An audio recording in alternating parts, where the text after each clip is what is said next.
Mesdames et messieurs, chers téléspectateurs de Télé-École, ravi de vous retrouver dans ce tout nouveau décor de Raconte tes folies, votre émission dédiée aux startups. Aujourd'hui, j'ai le plaisir de recevoir M. Fallou Niang, directeur de Génération Salir. Monsieur Niang, bonjour. Bonjour, Ramata. Génération Salir, nous parlerons d'encadrement, d'accompagnement des talibés, des enfants de rue, des jeunes en situation de vulnérabilité. Exceptionnellement, nous allons aujourd'hui utiliser le français, mais aussi la langue locale, parce que nous parlons des talibés, des enfants de rue, pour pouvoir toucher une plus grande cible. Alors, Monsieur Fallou Niang, comment a commencé Génération Salir? Naka la commencé? Quels ont été les débuts? jërëjëf di nuyu képp koo xam ne yaa ngi ñuy seetaan. waaw Génération Salir comme ni nga ko gisee. benn vécu la boo xam ne ñun ñoo ko dund en tant que talibé en quelque sorte ci daara ji ñu doon wax Touba Ndigal. gannaaw bi ñu bàyyi ko ci daara ji ñu am benn constat boo xam ne dañu ko def en ce qui concerne peut-être les pensionnaires ci daara bi ma nekkoon. nga xam ne bi ñu génnee seen formation ci wàllu daara ba pare xëy na ñenn ñi dañu seetlu ne amoon nañu jafe-jafe pour intégrer le monde professionnel. man mii ci laa bokk doon te maa ngi doon alterner les deux. maa ngi doon jàngale ci daara ji en même temps di demaale école. waaw constat boobu daanaka loolu moo tax ñu taxawal Génération Salir pour un peu créer un pont entre les daara et le monde professionnel en quelque sorte. parce que dañuy gis ne aussi ñu bàyyi ko ci daara ji des fois ak système bi nga xam ne moom la Sénégal taxawal ñoom parfois duñ ci gis seen bopp. daanaka bu ñu génnee ils sont laissés à eux-mêmes daanaka lu bëree bëri duñ ko xam en quelque sorte. ba gis si ñu bëree bëri ñoo xam ne sax ak ni ñu leen tàggatee ci daara ji dem nañ ba ci biir xëy na ñu dugg ci yeneen yoo xam ne li ko waraloon bokk na ci xëy na liñ leen préparé en insertion. waaw loolu mooy bokk ci li tax ñu taxawal Génération Salir avec un modèle boo xam ne aussi dañ ko inspiré si ci daara Xelcom mi nga xam ne Serigne Saliou moo ko taxawal. ci mode de fonctionnement bi mu doon amal. ci wax joo xam ne daanaka wax ci dañ ko jox donga yi mu def ci ñoom li Serigne Touba daan def ci mag ñi ngir jàngal leen yar leen liggéeyloo leen jàngal leen yar leen liggéeyloo leen loolu aussi man je me suis dit que c'est la définition de la compétence en quelque sorte ndax on ne peut pas parler de compétence sans parler de savoir-faire et de savoir-être et bu ñu waxee jàngal leen yar leen liggéeyloo leen daanaka signification yi mooy loolu en quelque sorte kon moom xamoon na maanaam donga yi naka lañ leen di waajalee pour ñu mën a intégrer loolu nag xëy na yaatu woon trop ci réew mi yëpp ñu la ñu inspiré wu de ce modèle pour mettre en place Génération Salir. lii mooy origine bi en quelque sorte. donc d'où le nom. Génération Salir. waaw c'est ça Salir ñu référé wu ci moom. mais baatub Salir aussi boo ko gisee mi ngi tekki lu baax. lu baax kon la Génération Salir c'est la génération utile en quelque sorte. à sa société. kon baax bu ñu koy wax moom day fekk nga amal nit ñi njëriñ. waaw kon c'est ça exactement. ok donc la base l'éducation. nañu koy waxee. c'est de développement. effectivement lan mooy objectif yi mission Génération. waaw mission yi c'est contribuer à réduire les risques d'exclusion sociale en quelque sorte. surtout ñi nga xam ne aussi moo ñu ci gën a concerné muy les donga daara. waaw c'est ça un peu la vision. ñu bëgg ko jaar nag si le développement de compétences comment développer les compétences techniques managériales les compétences de vie des talibés. pour leur faciliter leur intégration dans la société en quelque sorte surtout dans le monde professionnel. c'est un peu ça l'objectif et les missions de Génération Salir.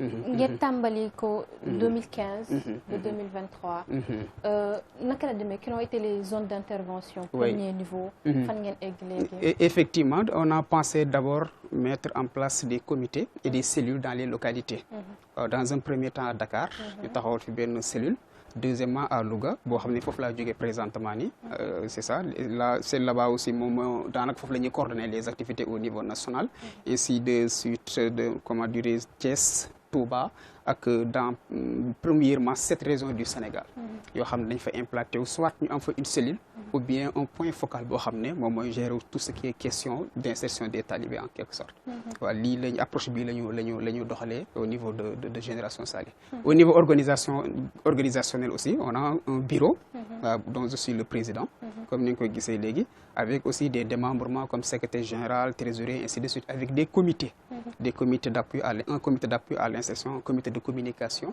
un comité chargé des projets et programmes et comité chargé des projets programmes comme je viens de le dire ak lépp loo xam ne jëm na ci fonds yeeg comment les gérer yooyu aussi fexe nañ mettre ko à notre sein de Génération Salih. Oui. Par rapport au profil. ñi liggéeyee ci organisation bi. C'est des personnes qui ont été formées par Génération Salih ou bien qui ont eu de l'expérience après. ñu door effectivement, moi qui vous parle, je suis responsable de cellule d'appui à l'insertion. Donc ça, mon domaine de prédiction, c'est exactement ça. C'est mon métier, accompagnement à l'insertion des jeunes. Kon ak li ma am tamit expérience ci wàllu daara ñu xool expérience boobu cumuler ko pour mettre en place ce programme. ak ñi ñuy collaborer aussi c'est ça, il y a des volontaires mais li ñuy jiital ci loolu aussi mooy compétences techniques yi tout d'abord. Parce que dañuy lancer tout appel à volontariat mais dañuy ci biir loolu aussi dañuy jéem a fexe nag mettre en place des critères yoo xam ne aussi dinañu permettre ñi ñuy jël ñu àll ak ñoom ci liggéey bi ñu mën a fi xam li ñuy def tout d'abord en plus mën nañu accompagner jàppale ñu ci mission yi. Kon obligatoirement parfois sax dañ leen di association bu ñuy gis boo xam booy adhéré dañ lay laaj sa CV c'est très rare mais dañ koy faral di def. waaw mën nga nekk membre nag simple boo xam ne mën nga contribuer suñu la yónnee nga dem ainsi de suite mais les membres actifs moom soit da ngay ñëw duo de compétences soit ñu former la. Parce qu'on a aussi des partenaires aussi dañuy jàppale ci sens boobu formation de nos membres waaw pour que ñu capaciter leen dans l'accompagnement en quelque sorte. Oui. Donc il y a une réelle technique, des techniques de capacitation derrière. Effectivement, nous d'abord ñu ñooy gunge les autres membres avec aussi nos partenaires loolu aussi dafay nekk. D'accord. En parlant de formation, gis naa Khidma Center. Effectivement. Des centres d'incubation pour les enfants. Oui. Comment ça se passe? Oui, Khidma Center aussi, ça fait partie des projets et programmes de Génération Salih. Ce sont des centres d'inclusion sociale. Yoo xam ne aussi dañ fay promouvoir le talibé en quelque sorte. Mais au niveau de Dakar, puisque approche territoriale la ñuy demee gox bu nekk dañuy xawal la fa ay baax en termes de réalité ñu adapté wu par rapport à ça. À Dakar on a un centre de formation boo xam ne aussi dañ cee inclure orientation et appui à l'insertion. mooy le Khidma Center de Dakar. Le Khidma Center de Louga c'est un incubateur foofu on travaille étroitement avec les autres centres au niveau territorial. moo tax ñu ne on n'a pas besoin au niveau de Louga de mettre en place d'autres centres. li manqué woon foofu c'est l'incubation. Comment préparer les jeunes à l'entrepreneuriat surtout les talibés. moo tax le Khidma Center de Louga c'est un incubateur. À Touba aussi prochainement ñu ngi fay waajal inchallah Serigne Mountakha Bachir jox nañu fa un espace de 3500 mètres carrés pour que ñu ériger ko aussi en Khidma Center. Donc le projet des Khidma, c'est un Khidma comme son nom l'indique, mi ngi signifier service et don de soi en quelque sorte. Yëpp mën nañu ko tënk ci baatu Khidma. moo tax ñu duppee ko sunu centre d'inclusion sociale yi. Loolu aussi auparavant dañ doon liggéey avec les centres de formation professionnelle au niveau national. Xam naa dina am benn programme boo xam ne da nga si dikk largement muy un talibé un métier.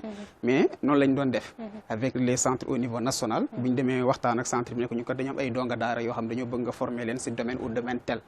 waaw bu ñu leen jëlee ñu former leen foofu mais dañoo dem ba si biir aussi ñu ne xalaat ne dëgg la noonu baax na mais am ay suñu ay centres yoo xam ne dinañ ko façonner selon réalité donga daara bi dina am solo ba noppi ñu gérer ko comme nañu ko bëggee moo tax on a pensé mettre en place ces Khidma centrales les centres d'inclusion sociale donc c'est un peu ça leur différence avec les autres centres. En effet, donc ces centres d'incubation sociale répondent à un besoin spécifique waaw aussi des talibés waaw c'est ça exactement. Oui. Et quels sont les critères de sélection yi naka ngeen di au niveau des Khidma centres parfois on travaille avec aussi les organisations communautaires de base yoo xam ne aussi association yi tout d'abord nga xam ne dañuy yëngatu ci wàllu les jeunes vulnérables en quelque sorte SOS village ak ñu demee noonu ak lu mel ni AMO yi nga xam ne ñoom aussi seen rôle c'est un peu ça accompagner ñi nga xam ne aussi ay xale yi en déperdition wala dongale yi ak yu dem ak sëriñ daara yi aussi la fédération on collabore avec étroitement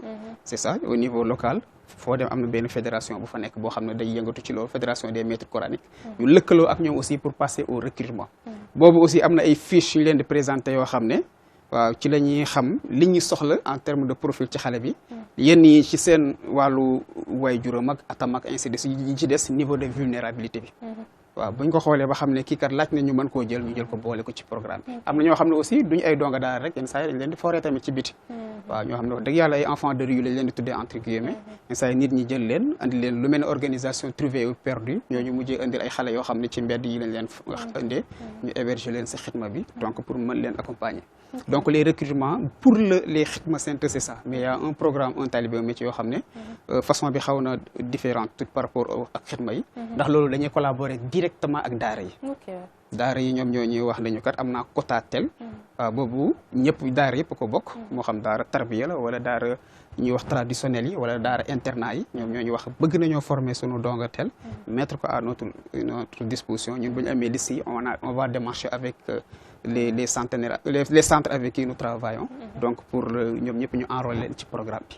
yooyu tamit ci programme boobu xëy na dañ ci dikkaat. non mais un programme très intéressant. effectivement oui c'est ça. un talibé un métier. un talibé un métier. ngeen commencé ko en quelle année. waaw bi ñu commencé tout juste rek lañu loolu moo nekkoon suñu premier programme. un talibé un métier. boobu on n'avait même pas pensé au Khidma Center mais dañu leen taxawal ce programme qui visait à accompagner 2000 talibés au niveau national. boo xam ne aussi noonu la comme approche bi ma wax léegi rek. bu ñu ñëwee par exemple Dakar ñu recensé kii ñu dem laaj maître coranique yi ñaata lañu par exemple ci région bi. ñan ñoo ci am ay donga daara yoo xam ne am nañu entre 15 et 35 ans ci diggante boobu. c'est la fourchette. waaw fourchette bi foofu la. bu ñu ko la nga xam ne ñooñu boo xool daanaka pare nañ seen jàng alxuraan. lañ fay defaat daanaka pour delluwaat dañ leen di préparer pour ñu dellu seen ay waajur. bu fekkee toog nañ ko ci suñu ay loxo ñun ñu continuer le des accompagnement professionnel bi. waaw noonu la ñuy jëlee ci programme boobu un talibé un métier avec tamit approche bi ma wax léegi. ndax boo ñëwee Dakar métier yi fi am wuute na peut-être ak métier yi am Louga. métier yi am Thiès ainsi de suite. loolu aussi dañuy lëkkaloo ak collectivités territoriales yi. fu mel ni Louga par exemple dañoo mettre en place un cadre stratégique boo xam ne un plan de développement de la formation professionnelle la. ñoom dañoo détecter tout ce qui est formation. est-ce que yoo xam ne potentialité en termes de formation yoo xam ne bu ñëwee dañuy lëkkaloo ak ñoom tànn ci. après ñu collaborer avec les centres de formation professionnelle pour accompagner les talibés de la localité. waaw selon métiers yi fa nekk comme agriculture élevage yoo xam ne moo fa gën a xew mécanique électricité ainsi de suite. bu dee Dakar fii c'est un peu différent on travaille sur les métiers numériques avec Olen Center les métiers de l'automobile avec Perform et ainsi de suite ak sunu xitma yi. pour wax le programme bu yaatu la boo xam ne aussi bu am solo tamit. déjà fi ma jógee nii tey ci suba c'était pour signer une convention de partenariat avec le ministère de la formation professionnelle via son direction de l'apprentissage. waaw pour ñoom dem ñu appuyer programme boobu gën ko yaatal dina si am solo. pour wax la ne programme bu yaatu la y a le 3FPT aussi. 700 talibés yi ñu formé gul ñoom ñoo ko financé ainsi de suite. waaw lii mooy le programme en quelque sorte le programme un talibé un métier. bu ñu desee si les programmes ak accompagnement. gis naa aussi amal. jublu ci mbay. effectivement. Là, c'est dans l'agriculture. Effectivement, c'est dans l'agriculture. Donc, c'est des métiers, vous formez aussi les talibés effectivement, dans les métiers de l'agriculture. Effectivement, c'est ça. À travers les professionnels de l'agriculture ou alors da ngeen am ay nit ñu leen di accompagner. Effectivement, maa ngi lay wax léegi Louga incubateur. Donc incubateur. C'est ça, waaw c'est beaucoup plus dans l'agriculture. Très bien dans l'agriculture. Foofu dañ fa am aussi des unités de production sur le domaine agriculture ak élevage. boo xam ne dañ leen di jël yóbbu leen tàggat leen foofu durant une période de 8 mois. yoo xam ne aussi ñun ñooy jël avec nos partenaires lépp en charge. coaching là en quelque sorte avec des professionnels. des professionnels ñooñu ñëpp xam maa ngi lay wax Amina Thiagne léegi suñu am partenaire bu yàgg. maa ngi lay wax Lamba ainsi de suite ka ñooñu nga xam ne dañuy reconnaître nañ dans l'écosystème entrepreneurial. ak ñoo xam ne aussi ñun ay donga daara lañu.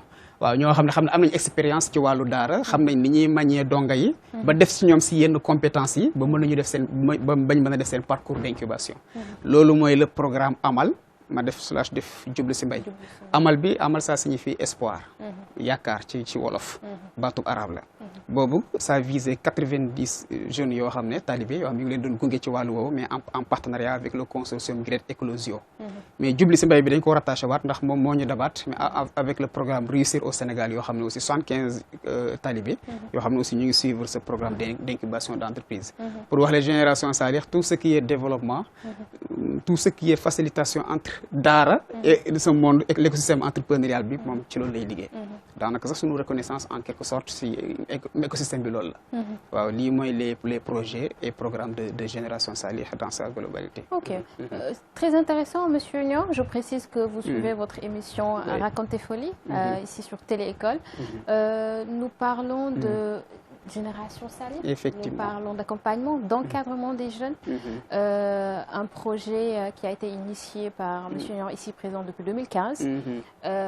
monsieur Niang wax nañ ci talibé un talibé à métier. Il y a aussi le programme Amal. Amal, oui. de Lucie Mbaye.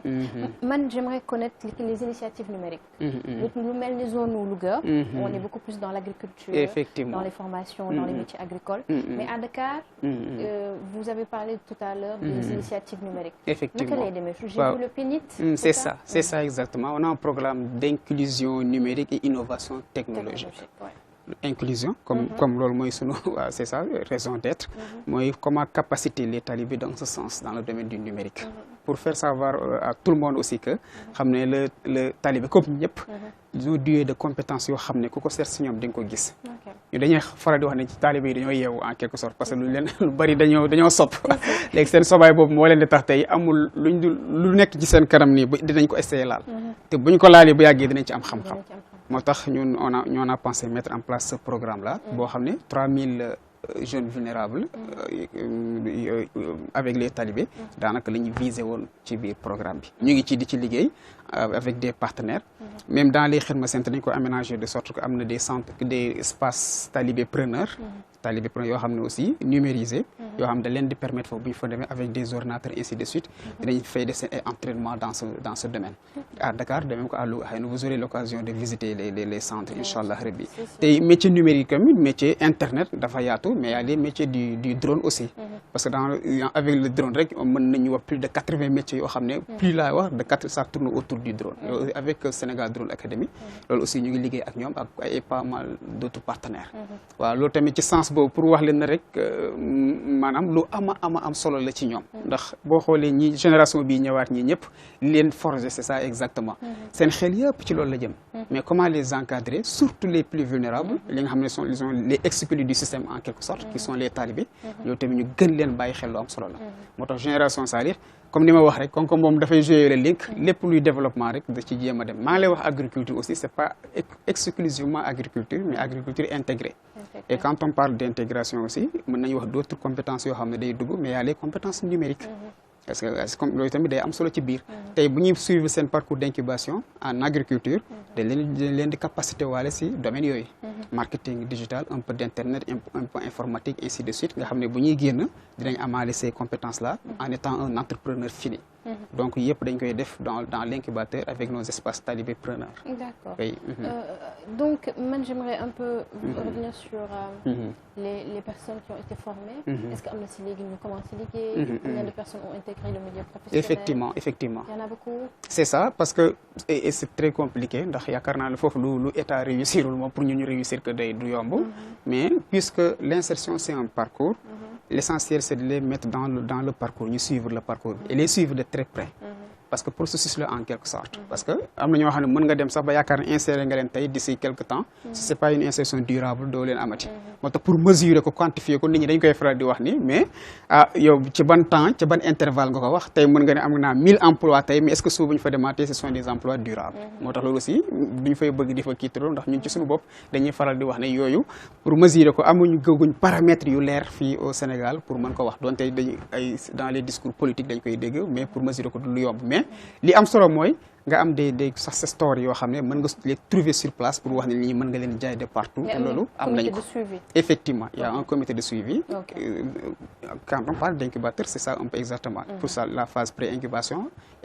post-incubation et phase incubation en quelque sorte forcément on parle là de suivi mais au niveau de l'insertion aussi comme nee naa la parcours la pour chaque étape du parcours bu ñu nee parcours am na fu mu commencé parce que phase bi nga xam mooy post formation la phase formation et après formation daanaka mooy le parcours d'insertion loolu tam bu ñu ko waxee bu ñu waxee phase rek y a pour chaque étape fan la ci donga daara bi toll il va falloir nga suivre ko mais étape bi gën a compliqué c'est pas la formation parce que man je dis que mën nga xëy former 1 million de personnes mais mënoo xëy waat ni suba dinaa insérer c'est ça quoi tout le monde wala dinaa xëy insérer les 100 sax c'est pas kii parce que y a beaucoup de facteurs yoo xam ne day intervenir socio-économique psychologique ainsi de suite yoo xam ne day war a ñëw ci parcours bi en quelque sorte mais li am solo rek mooy mettre en place un cadre boo xam ne dina jege xale yi di leen topp ndànk-ndànk te loolu on a des modèles yoo xam ne xëy na du ñàkk ngeen xool ko ñoo xam ne ñu ngi ñenn ñi entrepreneur lañ ñu ngi toog seen barab liggéey ñenn ñi présentement ñu ngi leen insérer ci entreprise yi parce que avec tamit les entreprises dañuy lancer ay appels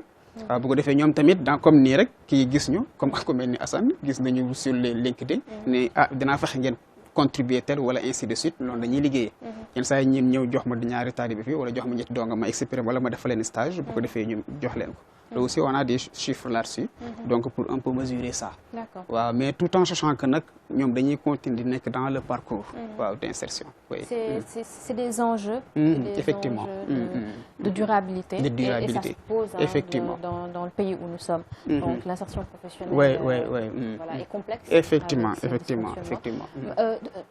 Moi, j'ai entendu beaucoup parler de partenaires, d'accompagnement. Quels sont les moyens d'accompagnement de Génération Salière? C'est ça. C'est des partenariats? Quels sont les moyens de financement? Effectivement, dans un premier temps, on a pensé mettre en place un fonds social business, un fonds d'impact social, dénommé GS Fund. Boo xam ne aussi foofu la fonds boobu la ñuy développer pour mener suñu ay activités en quelque sorte. waaw boo gisee si présentation bi mu la jox objectif fonds bi c'est un peu ça financer une partie de la formation des jeunes. L'autre partie bi aussi ñu taxawal si les Khidma Center. benn partie bi aussi ñu mettre en place un fonds d'entrepreneuriat, un site capital pour permettre les talibés preneurs comme ni ñu ko tuddee si suñu jargon ñu débuter leur activité entrepreneuriale. Mais nag comment ma les mobiliser lenn li aussi day comme wax naa leen ay unités de production yoo xam ne ñu koy amal parallèlement lu fay jógee dañ koy verser ci fonds bi.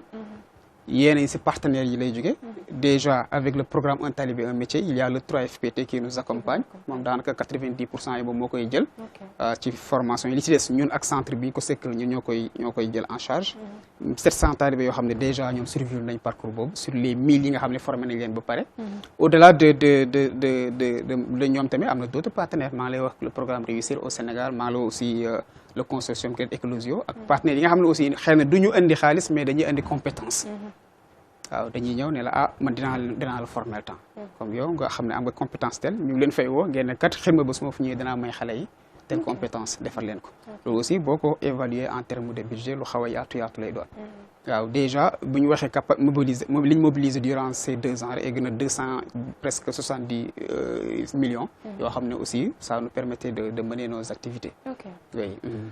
Monsieur Niang ngeen teg projet bu am solo mais bu complexe en même temps. Effectivement. Donc de réunir surtout les talibés ici au Sénégal. Effectivement. Même l'État n'y arrivait pas. Donc il y a eu beaucoup de discussions, il y a eu beaucoup de colloques par rapport à ça pour pouvoir trouver une solution pérenne, durable. Xam naa ne ñàkkul ay dysfonctionnement problème rencontre. Comment ça s'est passé au début? Effectivement loolu moom ku wax lu complexe si wax forcément de problème. waaw énormément de problèmes yoo xam ne da nga koy dund. Surtout par rapport à la cible comme ni nga ko waxee parce que du cible boo xam da ngay tëb rek cerner leen tout le monde parle de talibé mais est-ce que ñi ñu wax ñëpp talibé lañu point d'interrogation lañu ñaara ba aussi ñoom ñu xaw a fiir ci seen bopp lañu waaw doo ñëw rek dugg leen nii comme ça waaw am na comportement boo fay ñëwee sax dañ la dul ñime dañ naan la yow daa am loo tax a jóg wala ay quelque chose comme ça te loolu ni leen yaree la en quelque sorte bëgguñu jaxasoo ci koo xam ne da nga nekk si yoon loolu rek déjà xëy na ñun ay donga lañu xam nañu approche bi am na ñoom boo nekkee ci seen biir dinañ xam sa comportement ni ngay mel yow bokk nga ci seen biir mais mënuñu am organisation boo xam ne tamit ñëpp ñoo bokk ni ñuy façon niñ mel ainsi de suite te ñëpp dañoo war a dem sur le terrain kon kenn ku ci nekk faaw di nga daj ay difficultés yoo xam ne au niveau du terrain yow doo ko sax mën a wax kenn damay wax gars yi souvent bu leen décourager parce que nit ku tamit bu la xamul te xamuloo ko sa bopp tamit te xamal sa bopp tamit dafa am pédagogie bu mu àndal faaw day jafe première jafe-jafe bi ñu amoon mooy c'est un peu ça mais comme nag suñu ay maanaam valeur détermination dem ci bokk li ñuy wax al himma loolu dañ koy incarner ñun ci suñu biir moo tax wax fa dëgg yàlla duñ ci taay mais sur ce plan amoon na ay jafe-jafe mais yàlla dimbali nañu ba fi mu ne ñëpp a ngi wax formation des talibés waaw yaakaar naa ñu ko njëkk a amal fii Sénégal bu am ci envergure bu mel nii Génération Saliha la xëy na expérience biñ ci am tax na ñenn ñi buñ ñëwee sax terrain bi xaw na yomb si ñoom parce que def nañ des campagnes de sensibilisation au niveau national rencontrer yenn ci daara yi directement sur le terrain rencontrer seen organisation yi depuis bu yàgg a yàgg ba nga xam ne ñoom xëy na ñu bari gën nañ ñu comprendre ba ñeneen ñi xam ne yenn partenaires yi bu ñu ñëwee fekk nañu un peu le terrain a été balisé donc c'est un peu ça d'autres problématiques aussi wax problème maanaam loolu xam ne problème xëy na d'ordre social la mais am na yenn problème yoo xam ne aussi d'ordre technique la en quelque sorte mais tamit mi ngi woon ci suñu biir ndax fallait que ñu changer approche uti xam-xam tout d'abord former nit ñi ba noppi nag ñu door a mën a dem sur le terrain bis topp nga xam ne moom moo tënk lépp mooy problème financier waaw parce que ku wax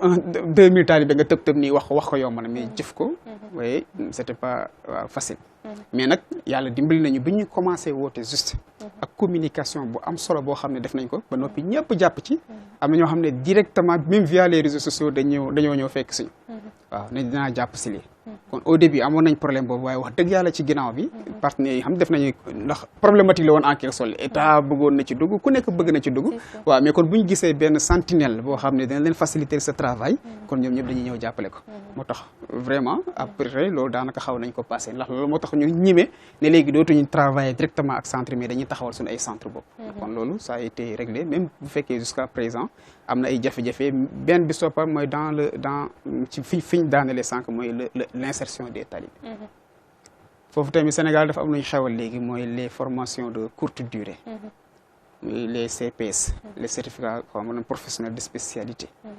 yaakaar naa war nañ ko évaluer waat parce que bëgg nañ former le maximum mais boo formé ba koo xam ne couture nga ko former 6 mois mu war a compétir ak nga xam ne def na 10 ans ci marché bi. est-ce que c'est évident? C'est pas évident. xam nga loolu dañuy wax ñun ñëpp dañuy wax il faut formation ñu ngi koy wax ni lu xew la daa mel ni ça c'est comprendre nga. waaw te ñu dañuy topp des fois yu xew. mais duñ dem en profondeur de cela te problème bi mooy léegi ki nga defal loolu bu paree. da nga koy teg ci yow jàngal nga ko teg en quelque sorte. économie boo xam ne bu ñëwee dañ koy écraser léegi pour mu développer ay compétences entrepreneuriales bu mën ci génn day métti parce que xam-xam bi dafay des. loolu déjà difficulté la bu mag te ndagam ñi nga xam ne comme yéen ñi nga xam ne jàngeen beneen kii bi. xëy na wax dëgg yàlla foofu yenn saa yi ma xaw fa ba ko saakamte kaa ki nga xam ne amul base bi nga xam ne. système bi préparé na ko dans ce sens. kon kii buy métti si moom mun na mën naa am kii ci fukk lay métti ci moom. mais chance bi kii am mooy niñ ko tàggataalee. donc daara bu ñu koy tàggal dañ koy tàggatale ci résilience. ci résistance. est-ce qu'on comprend ci li ñuy wax daanaka muy souffrir en quelque sorte. tàmm boobu xëy na moom mooy tax du xeeb dara. tey soo ko joxoon 30 000 francs te lii dañ ko dund dañ ko expérimenter 30 000 francs bi ma la wax ne exactement noonu la demee. comme en tant que responsable insertion nga gunge benn jeune boo xam ne xëy na ci benn école bi la génnee. moom danaan la su ma amul plus de 500 000 parce que projet lañ koy taxawal. waaw projet boo xam ne mën a dem ba gis nga ko entre 500 000 ba 10 millions mën na la lii mooy tax ma commencé bu amul du commencé mais talibé bi du def loolu. déedéet 3 000 francs boo ko joxee ne ko demal si mbedd bi mu fexe jënd ay coton tige am diw ainsi de suite dajale. taxaw fii commencé. moom mooy dem ba mu yàgg xëy na da ngay romb si mbedd mi di jënd ay bagages am moom mooy dem ba mu yàgg boo moytul yére yi ngay sol yëpp sax boo moytul moo la koy jaay. moom mooy dem ba mu yàgg yoratul xëy na maanaam bigitu mbagg mais yor na benn place mu jóge ci place dem ba yor magasin dugg si jóge ci magasin fii Dakar nga dégg mu ne am na ko marché Ocass amaat naa ko feneen ak feneen noonu lay doxee ba ñu mën koo boole ci les champions économiques mais peut-être la différence avec les autres champions ñoom ay champions silencieux lañ daanaka bu ñuy comptabiliser parce que dañ leen catégoriser ci système informel parfois mooy tax mais li ñu yor ñoom ak fi ñu nekk demal marché Sandaga wala marché yu mag yi dinañ xam ñi ñooy ñaan exactement c'est ça exactement mais xëy na jafe-jafe la mais ñoom ils ont leur façon de gérer ça ñun tamit dañuy inspiré wu de ça aussi pour régler ces problèmes là waaw pour wax la ne la dinañ jël ci li nga xam ne moom la ñu maanaam entre méthodes yi xew yi nga xam ne aussi dañ koy jigaan dañ ko jël mais dañuy essayer tamit suuxat base bi ci valeurs yi nga xam ne ñoom daara yi dañ koy am pour mën leen accompagner kon bu ñu waxee jafe-jafe aussi quel que soit lu mënti doon dinañ ko essayer gérer waaw selon aussi suñu ay possibilités waaw donte mënul ñàkk waaw wax dëgg surtout nag en termes d'accompagnement à l'insertion waaw parce que il faut partenaires yi entreprises yi ñëpp jàpp ci bu ko defee loolu mën a sotti c'est vrai parce que c'est ces valeurs-là que vous avez insufflées à ces jeunes talibés preneurs, comme on dit, qui ont fait qu'ils ont eu cette capacité de résistance et de résilience naturellement. Et c'est ce qui fait le charme de Génération Salih, de pouvoir s'extirper de cette zone que tout le monde connaissait avec des certifications de longue formation, pour venir en donner à des jeunes qui, peut-être une fois sortis, pourront être beaucoup plus compétents, pourront compétir par rapport à ce monde que nous sommes aujourd'hui. Et c'est très louable. Peut-être c'est un projet fou au début, on ne vous l'a pas dit? Bien sûr, c'est toujours comme ça. Parce que le best, le nek aussi, c'est un peu ça. Lorsqu'on parlait d'un talibé, un métier, il y a des amis même qui ont en quelque sorte. D'ailleurs, dama doon wax chaque 2 jours damay bind un talibé un métier sur internet même bu fekkee amuñu woon les moyens ma bind xam naa sama benn xarit moom xaritam daf ko wane ko ay sa waa ji moom sonn na si un talibé un métier bi te formé gul pour vous dire quoi c'est un peu ça parce que te ñu nekk si rek parce que tamit li ñuy wax donc daara moom waaw wala sénégalais sax laay en quelque sorte bu gëm boppam wax fa dëgg yàlla yenn yi du la jaaxal waaw ci la ñu nekk ba di expérimenter le truc avec des modèles yu palpables yu leer jusqu'à ce que nit ñi nag door ñu fekk si 2015 laa la wax mais 2018 lañ door a def lu leer est-ce que kon doon na ñaata temps à peu près pour mën a def lu leer en quelque sorte yaa mi ngoog moo tax il va falloir de la patience parce que mënoo jël ay doomi daara rek jël leen ci daara ne da ngay former xew na léegi mais bu njëkk c'était pas évident il y a un processus boo xam ne faaw nga respecter les étapes pour nga génn ci en commençant par la sensibilisation ñoom ñu reconnaître la ci seen biir kon c'était un projet fou en plus ñu tëb ne un 2000 yow amagoo ne 2000 aussi xam nga noonu lay demee par rapport aux chiffres fan ngeen toll effectivement ñu ngi si 1016 yoo xam ne ils sont en train de suivre soit pare nañ leur parcours soit ñu ngi ci dans le parcours d'insertion waaw léegi de fixé woon nañu xëy na année bii lay jeex déjà avec la direction de l'apprentissage ak d'autres partenaires le TRAFIC et ainsi de suite dinañ ko atteindre inchallah rabbi oui 8 ans presque maintenant oui effectivement quel est le bilan positif waaw on peut dire parce que d'après sunu ay ambition des na lu bari waaw parce qu'il y a énormément de choses aussi à faire pour ce milieu des talibés mais objectif bi ñu fixé woon qui parlait de 2000 yow tey yaa ngi si 1016 donc mën nga ne 50% yi atteindre nga ko et ça te reste à peu près 2 ans kon mi nañ jàpp ne ñu ngi dem waaw ñu ngi essayer daal avec les moyens du bord waaw mais peut-être xëy na nag avec l'accompagnement de tout le monde ñoo xam ne la ñuy def aussi yaakaar naa ne lu am solo la kon ku nekk war na ci mën a xool noo ci jàppee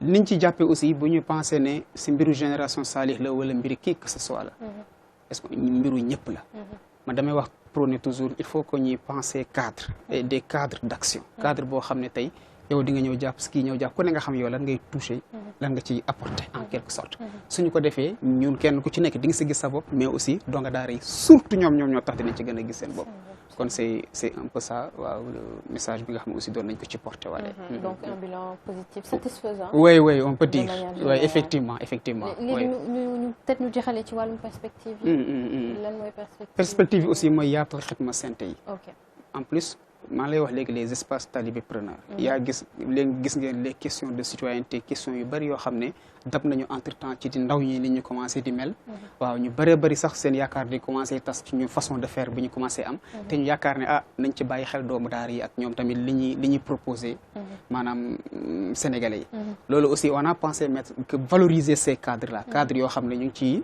amal des activités yoo xam ne ñu ko tuddee Café Salih Café Salih c'est des cadres d'échange yoo xam ne donga daara yi ak ñi dul donga daara ñu mel ni yéen par exemple ñu créer un cadre boo xam ne dinañ mën di échanger entre ñoom di leen di permettre ñuy débattre di xam di jàngale citoyenneté di jàng leen renforcer développement personnel tout le temps nag ñu doon liñ nekkoon démb nga xam ne doo leen déraciner en quelque sorte ndax loolu tamit lu jar a bàyyi xel la programme yi fi mu nekk nii dañ ko gën a ficeler dans ce sens en essayant aussi de faire la promotion de l'entrepreneuriat dans sa globalité donc loolu la ñu gën a yaatal xidma yi bu Touba bi xëy na bu ñu si defee ñaan bu yàgg balaa yàgg ñu ngi ci wax ak l'ambassade du Japon naka la ñuy mettre en place le xidma centre de Touba te bu ñu sañoon ci localité yëpp comme ñëpp nañu koy demander ndax saa bu ñu woowee loolu la ñuy wax il faut que xidma centre ñëw fii wala ainsi de suite mu yaatu ci Sénégal loolu mooy perspective bi waaw inchallah des espaces de coworking c'est important je pense effectivement parce qu'ils ne doivent pas seulement apprendre de nous de ceux qui sont dans le monde professionnel mais on a beaucoup à apprendre de par ses valeurs effectivement de par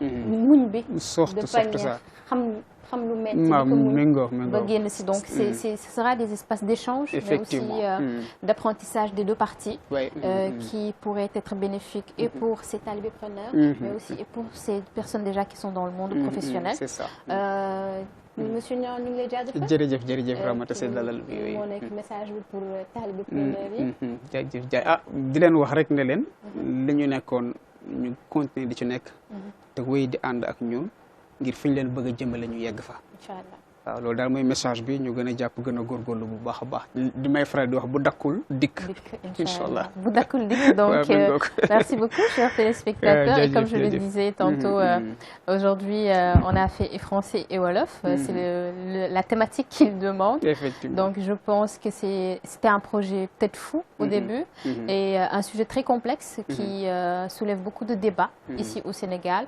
cette capacité à pouvoir insérer les enfants de la rue, les jeunes talibés. Et nous voici avec Génération Salir, qui est un début pour pouvoir trouver la clé pour solutionner ce problème. Chers téléspectateurs, nous vous remercions. Merci encore, Monsieur Niang. Merci. Nous allons di jox dig daje très prochainement dans votre émission Raconter Folie, avec beaucoup plus de projets porteurs de folie, mais surtout de folie positive. Inch'Allah. Merci beaucoup. Jërëjëf.